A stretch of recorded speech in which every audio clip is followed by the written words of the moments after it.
मैं इस वक्त अयोध्या में हूँ, भगवान श्री राम की नगरी अयोध्या। अयोध्या जो अब भारत की सांस्कृतिक और आध्यात्मिक राजधानी बनने जा रही है। इस वक्त मैं उसी अयोध्या में हूँ, सरयू के तट पर हूँ।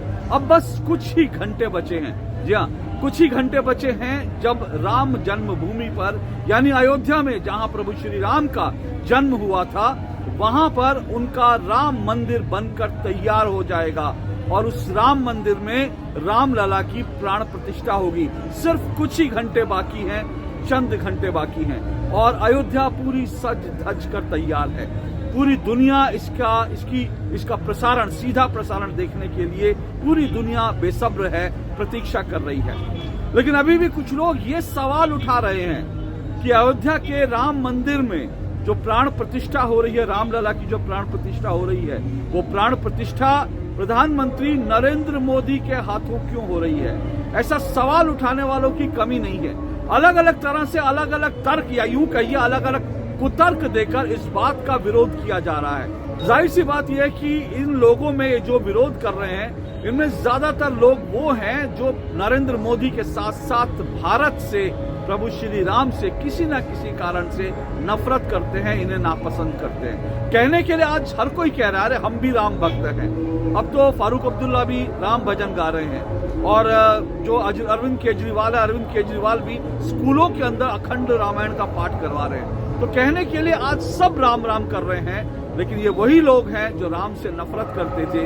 ये वही लोग हैं जो राम जन्मभूमि पर राम मंदिर बनने का विरोध सालों साल करते रहे। तो आज भले ही अपने अपने कारणों से या यूं कहें कि चुनावी कारणों से, क्योंकि अब जो राम की हवा जो देश में बह रही है, देश नहीं दुनिया जिस तरह से राममयी हो गई है, उसके कारण अब राम का विरोध करके कोई राजनीति में सरवाइव नहीं कर सकता। इस बात को नोट कर लीजिएगा, राम का विरोध करके भारत में, अब भारत की राजनीति में कोई अब सरवाइव नहीं कर सकता। वो दिन गए जब राम का विरोध करके लोग जो हैं चुनाव जीत जाते थे और नारा लगाते थे, मिले मुलायम कांशी राम, हवा में उड़ गए जय श्री राम। अब ना कांशी राम है, ना जो है मुलायम है, ना कोई और है, अब सिर्फ और सिर्फ जय श्री राम है। इसलिए अब कोई विरोध करके रह नहीं सकता। लेकिन अभी भी प्रधानमंत्री नरेंद्र मोदी का विरोध अलग अलग कारणों से कर रहे हैं। आपने तमाम कारण सुने होंगे, लेकिन आज मैं आपको बताता हूं ये कारण क्यों निराधार है। सबसे पहली बात तो ये समझ लीजिए कि जो कहते हैं ना, होई है वही जो राम रची राखा, यानी प्रभु श्री राम जो चाहते हैं वही होता है। तो आज अगर 500 साल बाद भगवान श्री राम का मंदिर बनकर तैयार हो रहा है, हिंदुओं को इतना संघर्ष करना पड़ा, तो इसके पीछे भी कहीं ना कहीं प्रभु श्री राम की इच्छा थी। कहीं ना कहीं प्रभु श्री राम चाहते थे कि हिंदू संघर्ष करें, क्योंकि शायद जो आजादी को लेकर के एक पूरा नैरेटिव गढ़ा गया ना इस देश में कि आजादी तो हमें चरखा चला के मिल गई थी, तो भारत के जो हिंदू हैं उनको लगता था कि बिना संघर्ष किए ही उनको आजादी मिल गई। तो भगवान श्री राम शायद चाहते थे कि हिंदुओं को, जो भगवान श्री राम में आस्था रखते हैं, भारत के लोगों को दरअसल संघर्ष करके मिले, तब उनको पता चलेगा कि किसी चीज की कीमत क्या होती है, वैल्यू क्या होती है। तो आप जब 500 साल का संघर्ष करना पड़ा, तब अब हिंदुओं को समझ आ रहा है कि ये संघर्ष कितना लंबा था, बड़ा था, और दरअसल जो संघर्ष करके मिल रहा है उसमें आनंद की अनुभूति क्या है, आज वो सब कर रहे हैं। तो संघर्ष करना पड़ा, तो वही है वही जो राम रची राखा। तो प्रभु श्री राम जो हैं वो चाहते थे कि हम संघर्ष करके यहाँ तक पहुंचे, तो ये संघर्ष करना पड़ा। और मैं इसीलिए कह रहा हूँ, ये प्रभु श्री राम की ही इच्छा है कि प्रधानमंत्री नरेंद्र मोदी, राम भक्त नरेंद्र मोदी, प्रभु श्री राम के सेवक नरेंद्र मोदी उनके मंदिर में प्राण प्रतिष्ठा करें। ये कोई और नहीं, ये कोई और तय नहीं कर रहा, बल्कि ईश्वरीय ताकत तय कर रही है। ये दरअसल खुद भगवान श्री राम का आदेश है, उनकी आज्ञा है, इसीलिए नरेंद्र मोदी के हाथों से ही प्राण प्रतिष्ठा हो रही है। लेकिन विरोध करने वाले भी कैसे कैसे और कैसे कैसे तर्क दे रहे हैं। मैं फिर कहता हूँ, कभी कभी मुझे इन पर गुस्सा आता है, लेकिन कभी कभी हंसी भी आती है। लगता है कि ये लोग कर क्या रहे हैं, जिस तरह से एक के बाद एक नैरेटिव, फेक नैरेटिव तैयार किए जा रहे हैं। अभी देखिए जो शंकराचार्य स्वामी अभिमुक्तेश्वरानंद हैं, उन्होंने बीबीसी को एक इंटरव्यू दिया। उस इंटरव्यू में उन्होंने क्या कहा? उस इंटरव्यू में उन्होंने कहा कि प्रधानमंत्री नरेंद्र मोदी प्राण प्रतिष्ठा नहीं कर सकते। उसके लिए उन्होंने कारण क्या दिया, आप सुनेंगे तो हैरान हो जाएंगे। उन्होंने ये दिया, उन्होंने कारण ये कहा, उन्होंने कहा कि प्रधानमंत्री नरेंद्र मोदी ने दो बार संविधान की, सेकुलर देश के संविधान की शपथ ली है। आप सोचिए, स्वामी अविमुक्तेश्वरानंद सेकुलर भारत को, जिस भारत को हम कहते हैं कि अब तक जिस भारत को स्वामी अविमुक्तेश्वरानंद खुद कह रहे थे कि ये हिंदू राष्ट्र है और जो जितने जो मुसलमान हैं, बंटवारे के बाद उन सबको पाकिस्तान चला जाना चाहिए था, तब नहीं गए तो अब उनको चले जाना चाहिए था क्योंकि ये हिंदुओं की जगह है। वो स्वामी अविमुक्तेश्वरानंद आज ये कह रहे हैं कि प्रधानमंत्री नरेंद्र मोदी प्राण प्रतिष्ठा इसलिए नहीं कर सकते क्योंकि भारत जो है, उन्होंने सेकुलर देश के संविधान की शपथ ली है। तो अविमुक्तेश्वरानंद कहते हैं कि उन्होंने 2 बार संविधान की शपथ ली है। एक बार जब वो सांसद चुने गए तो उन्होंने संविधान की शपथ ली और प्रधानमंत्री बनने के बाद उन्होंने संविधान की शपथ ली। और ये सवाल उठाकर, ये याद दिलाकर वो कहते हैं कि स्वामी अविमुक्तेश्वरानंद कहते हैं कि 2 बार जिन्होंने संविधान की शपथ ली वो भला किसी धार्मिक कार्यक्रम में, प्राण प्रतिष्ठा में, किसी धार्मिक आयोजन में कैसे बैठ सकते हैं।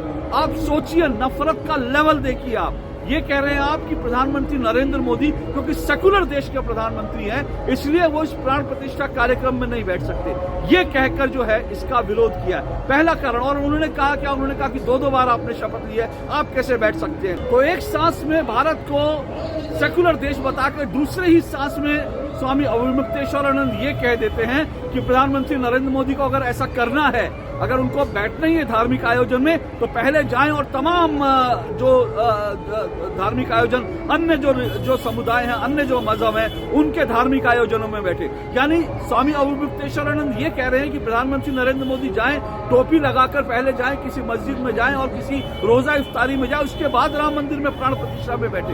ये आप लेवल देखिए, नफरत का लेवल देखिए, और ये क्या तर्क दे रहे हैं, क्या कुतर्क दे रहे हैं। लेकिन मुझे उनके बारे में ज्यादा नहीं कहना, इससे ज्यादा नहीं कहना। मुझे सिर्फ आपको इन्फॉर्म करना था और आपको बताना था कि सोच कहां तक जा रही है। लेकिन अब मैं आपको ये बताता हूं, कुछ लोग ये भी कह रहे हैं कि ये जो राम जन्मभूमि आंदोलन चला, इसमें आखिर नरेंद्र मोदी ने किया क्या, और बड़े बड़े लोग थे जिन्होंने इसके लिए सब कुछ अपना कुर्बान कर दिया, तो प्रधानमंत्री नरेंद्र मोदी ने इसमें क्या किया। तो उनकी जानकारी के लिए मैं आपको जो जानकारी दे रहा हूं उस जानकारी को बहुत ध्यान से सुनिएगा। बहुत ऑथेंटिक आपको जानकारी दे रहा हूं और आप सुनेंगे तो आप चौंक जाएंगे। आपको मालूम नहीं होगा ये जो राम जन्मभूमि मुक्ति आंदोलन चला, इसमें जो लाखों लाख लोग थे जिन्होंने संघर्ष किया, उनमें एक राम भक्त कार सेवक के रूप में, भले वो कार सेवक उस तरह से नहीं कर रहे थे, लेकिन उसमें एक राम भक्त नरेंद्र मोदी भी थे जिन्होंने यहाँ पर राम मंदिर बने, इसके लिए उन्होंने संघर्ष किया। मैं आपको एक स्क्रीनशॉट दिखा रहा हूं, आप स्क्रीन पे देखिए। ये प्रधानमंत्री नरेंद्र मोदी का साधना गुजराती पत्रिका है, उसमें लिखा एक लेख था, उसमें लिखा एक लेख है जिसमें प्रधानमंत्री नरेंद्र मोदी ये कह रहे हैं। ये लेख 1993 का है, साधना पत्रिका में छपा हुआ। इस लेख में प्रधानमंत्री नरेंद्र मोदी ने इसकी हेडिंग पढ़ी है, मंदिर था, मंदिर है और मंदिर वहीं बनेगा। तो 1993 में कार सेवा जब हुई थी और जब बाबरी ढांचा ध्वस्त हो गया था, उसी समय उन्होंने संकल्प ले रखा था कि यहाँ पर मंदिर बनेगा। और प्रधानमंत्री नरेंद्र मोदी ने ये संकल्प भी ले रखा था कि वो अयोध्या तभी आएंगे जब, दरअसल वो रामलला के दर्शन तभी करेंगे जब दिव्य और भव्य मंदिर बनकर तैयार हो जाएगा राम जन्मभूमि पर। ये उन्होंने कठिन व्रत लिया था, ये उन्होंने कठिन संकल्प लिया था। तो उनकी संकल्प शक्ति और उनकी इच्छा शक्ति और उनकी जो जिजीविषा थी उसकी आप कल्पना कीजिए। दरअसल नरेंद्र मोदी जब राष्ट्रीय स्वयंसेवक संघ के कार्यकर्ता थे और उसके बाद जब बीजेपी में आए, तब से हमेशा वो राम जन्मभूमि आंदोलन से बहुत करीब से जुड़े रहे। और जाहिर सी बात है उस वक्त वो एक इतने बड़े नेता नहीं थे, राष्ट्रीय फलक पर उनको जाना नहीं जाता था, इसलिए उनकी बहुत तस्वीरें, बहुत वीडियो नहीं दिखेंगे, मीडिया उनको कवरेज उस तरह से नहीं देता था। लेकिन वो राम जन्मभूमि मुक्ति आंदोलन के हर बड़े महत्वपूर्ण और जो बड़ा कार्यक्रम था उसमें वो शामिल थे, हर बड़े आंदोलन में हिस्सेदार थे। और ये भी कह सकते हैं कि वो दरअसल कैमरे के पीछे और दरअसल मंच के पीछे रहकर लगातार एक कुशल रणनीतिकार के रूप में लगातार इसके लिए काम कर रहे थे। 1989 में धर्म संसद जब हुई थी, विश्व हिंदू परिषद की धर्म संसद हुई थी, उसमें उनका एक भाषण जो है वो वायरल है। उस 1989 की धर्म संसद में विश्व हिंदू परिषद की धर्म संसद थी और ये राम जन्मभूमि की मुक्ति के लिए संघर्ष था। उसमें जो है उसमें प्रधानमंत्री नरेंद्र मोदी, जो आज के प्रधानमंत्री नरेंद्र मोदी हैं, उस वक्त उन्होंने वहां पर भाषण दिया था और वहां पर उन्होंने जोरदार भाषण दिया था और इस बात को लेकर उन्होंने कि राम मंदिर क्यों जरूरी है ये उन्होंने प्रधानमंत्री नरेंद्र मोदी ने कहा था। और उनके इस भाषण का छोटा सा अंश आपको इस सब सुनाता हूँ, जिसमें उन्होंने ये कहा, एक कथा सुनाते हुए, जो भगवान राम की एक कथा सुनाते हुए ये कहा था, जहां पर भगवान राम है वहीं पर राष्ट्र है।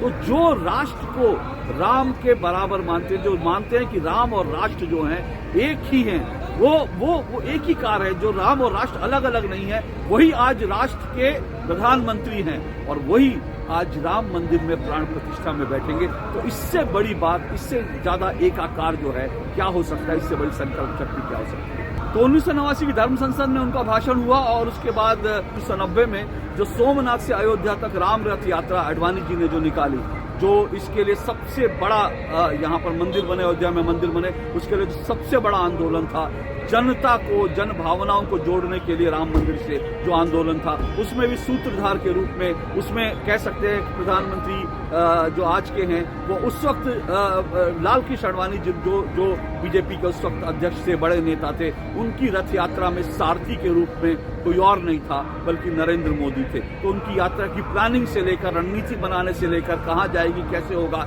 एक एक चीज जो है खुद प्रधानमंत्री नरेंद्र मोदी उसमें शामिल रहते थे। और इतना ही नहीं, उस वक्त वो गुजरात बीजेपी के महासचिव थे। फिर कह रहा हूँ, गुजरात बीजेपी के महासचिव थे तो बहुत ज्यादा लोग उनको जानते नहीं थे। गुजरात में ऐसा कोई इस वक्त जो है बीजेपी के इस तरह से जो है इतनी बड़ी सरकार, इतना बड़ा बीजेपी का वहां पर समर्थन नहीं था। तो जब वो गुजरात भाजपा के नेता थे, उस वक्त महासचिव थे, उस वक्त उन्होंने जो गुजरात के हिस्से की जो रथ यात्रा थी और गुजरात को इस रथ यात्रा से जोड़ने का जिम्मा उन्होंने खुद संभाला था और उसके लिए उन्होंने 600 से ज्यादा गुजरात के गांवों में जाकर जन जागरण का काम किया था। 600 से ज्यादा गुजरात के गांव में। और वो उस दौर में एक दौर वो भी आया जब नवरात्र के दिन थे और प्रधानमंत्री नरेंद्र मोदी आज से नहीं तब से नवरात्र के दिनों में सिर्फ नींबू पानी पर रहते हैं, लिक्विड पे रहते हैं। तो वो बिना खाए सिर्फ पानी पी करके लगातार राम जन्मभूमि पर राम का मंदिर बने, इसके लिए जन जागरण का काम कर रहे थे, गुजरात के गांव में लोगों को जोड़ने का काम कर रहे थे। ये सब उन्होंने किया। 1991 में जब डॉक्टर मुरली मनोहर जोशी बीजेपी के राष्ट्रीय अध्यक्ष थे तो उन्होंने एकता यात्रा निकाली और वो कश्मीर को लेकर यात्रा थी। कश्मीर से 370 हटे, इस संकल्प के साथ ये यात्रा शुरू हुई थी और उस यात्रा के भी सारथी अगर कहेंगे तो नरेंद्र मोदी ही थे। उस यात्रा के सारथी नरेंद्र मोदी थे। और जब वो यात्रा, एकता यात्रा जब अयोध्या पहुंची तो उस वक्त की तस्वीरें भी वायरल हैं। उसमें अयोध्या में डॉक्टर मुरली मनोहर जोशी के साथ रथ पर नरेंद्र मोदी दिखाई दे रहे हैं। और नरेंद्र मोदी उस वक्त, जो लोग हैं यहाँ पर वो बताते हैं, नरेंद्र मोदी उस वक्त जब अयोध्या आए थे तो रामलला के दर्शन करने गए और उन्होंने जब रामलला के दर्शन किए तो वहां पे कुछ देर तक वो वहीं पर रहे, वहीं खड़े रहे, चुपचाप देखते रहे, बाहर आए, कुछ बोले नहीं। और उसके बाद जो कुछ हुआ वो आज धीरे धीरे खुल रहा है। दरअसल उसके बाद यानी 1991 के बाद नरेंद्र मोदी कई बार अयोध्या आए, यहाँ तक कि वो जब प्रधानमंत्री हो गए तब भी यहाँ पर आए, लेकिन वो कभी भी रामलला के दर्शन करने नहीं गए।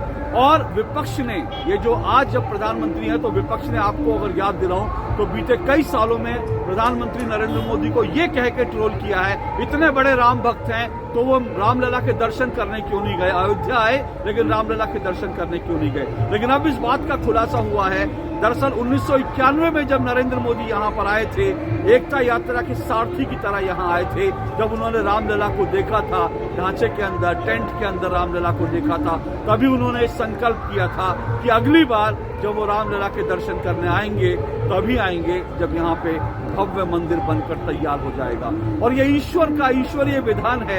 ईश्वर ने तय किया था कि जब उनका ये सेवक यानी नरेंद्र मोदी, जिसने संकल्प लिया यहाँ पर, जब उनका ये सेवक आएगा और प्रधानमंत्री बनेगा और जब वो इस राम जन्मभूमि पर मंदिर को बनकर तैयार करवा देगा, उसके बाद उसी के हाथों प्राण प्रतिष्ठा होगी। ये और किसी ने नहीं बल्कि ये स्वयं प्रभु श्री राम ने तय किया था।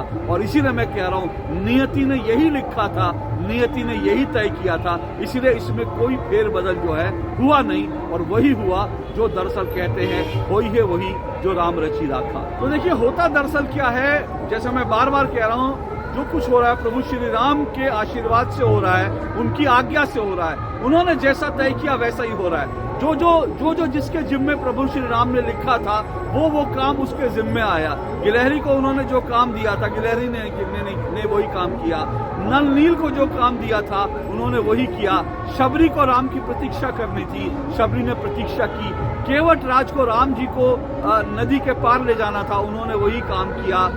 वानरों को प्रभु श्री राम के लिए सेना बनकर उनके लिए काम करना था, उन्होंने वही किया। तो प्रभु श्री राम ने जिसके लिए जो काम लिखा था उसने वही काम किया। इसीलिए मैं कह रहा हूँ भगवान श्री राम ने जो तय किया उसी के अनुसार हो रहा है। और प्रभु श्री राम ने यह तय किया था कि उनके जिस सेवक ने, जिस राम भक्त ने अयोध्या में आकर ये संकल्प लिया था कि अगली बार यहाँ पर तभी आऊंगा, रामलला के दर्शन तभी करूंगा जब राम जी का भव्य और दिव्य मंदिर बन चुका होगा।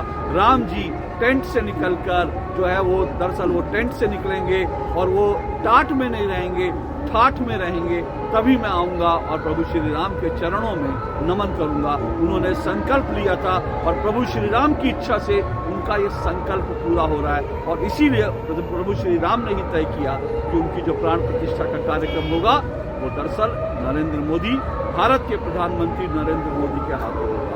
और इसीलिए मैं बार बार कह रहा हूँ, जो लोग सवाल उठा रहे हैं उनके सवालों का कोई मायने नहीं है। वो लोग अपनी खींच में या अपनी परेशानी में या जलन के मारे या किसी और कारण से, राजनीतिक कारण से कितना ही विरोध कर लें, लेकिन भगवान श्री राम ने अपने भक्त को, अपने भक्त नरेंद्र मोदी के लिए ही ये दिन तय किया था।